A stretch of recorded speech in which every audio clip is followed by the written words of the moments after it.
And we're gonna begin, and we are recording the introduction in addition to the panel discussions, Q&A.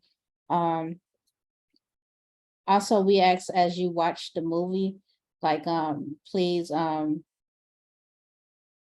be on mute and do not share video, only because it might be distracting to the other participants. And I would like to introduce Judith, the film producer. Hey, good evening, everyone. My name is Judith Helfand. I'm talking to you from New York City. I'm here this evening with my partner in engagement. 50% of making a movie is what happens afterwards. And so much of this wouldn't happen without Kathy Leichter, who's helping to make tonight happen as well.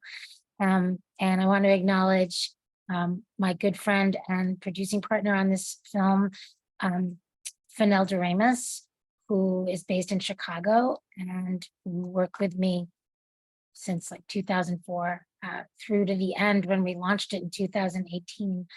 And when we started in 2003, it was because I'd never really, it was the first time that I had understood that a climate crisis could be such a revelatory thing and could enable people to really understand the underlying disasters in cities all across our country, and that it took something that everyone was sort of denying to see the thing that they were really denying. And that was sort of the really long-term impact of structural racism. And at the time, we were just starting to sort of understand this connection between that and the long-term impact, and it's been so long since then, of the climate crisis, and to see that they were really at play with each other. But so that's why we started this film. And I thought, okay, well, like this is like one story in one city at one moment in time, and we started it exactly on the 10-year anniversary of the Chicago 1995 heat wave. But it didn't come out until 2018 because we continued to follow this story. And at a certain point, based on so much that I learned from Dr. Whitman, who really was the person who created the heat death poverty map, which you'll see, which was all about where you live. And he was really sort of looking at lifespan gap in Chicago and really looking at the number of people that were dying every year from treatable diseases. And, you know, in his mind, for sure, like that was a disaster, but nobody was really looking at that as a disaster. It seemed to always take another extreme weather event. So I started to question, as you'll see, well, what do we really mean by disaster? And how do we prepare for disaster? And it always comes down to where you live and the long-term history of where you live. And it's always an interconnected thing.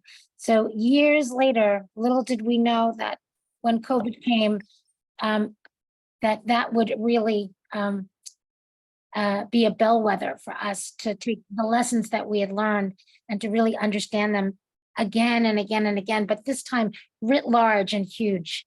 So while you're watching, I hope you'll think about your zip code and where you live and how this story relates to where you live. I'm so moved by the work that all of you've done on the heat mapping this summer and really calling out what that really means and what it means to be prepared and what we have to do to be prepared in the future, and how it always comes down to justice.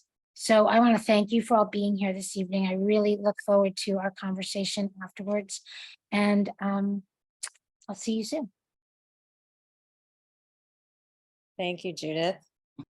Yeah, there's been a request to turn on captions. So I think maybe Howard, our host, is working on that. And there will be captions on the movie. So I'm going to turn off the recording.